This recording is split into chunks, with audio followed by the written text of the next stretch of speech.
Welcome back to మనం TV. నేను మీ పవన్ బేస్వాడ.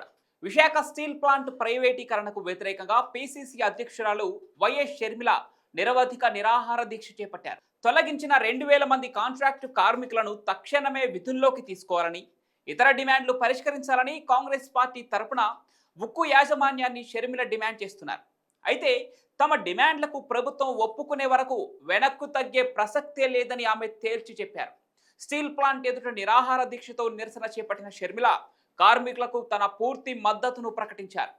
2021లో నాటి ప్రభుత్వం విశాఖ స్టీల్ ప్లాంట్ను ప్రైవేటీకరణ చేయాలని నిర్ణయం తీసుకోగా అప్పటి నుంచి వైఎస్ షర్మిల దీక్ష చేస్తూనే వస్తున్నారు. మే 6వ తేదీన ఒక్కరోజు నిరాహార దీక్ష చేసిన షర్మిల బీజేపీ హయాంలో స్టీల్ ప్లాంట్కు కష్టాలు వచ్చాయని విమర్శించారు. అదానికి మేలు చేయాలని స్టీల్ ప్లాంట్ను చంపేస్తున్నారని ఆరోపించారు ఆమె. విశాఖ ఉక్కు ఆంధ్రుల హక్కు అని షర్మిల మరోసారి గుర్తు చేశారు.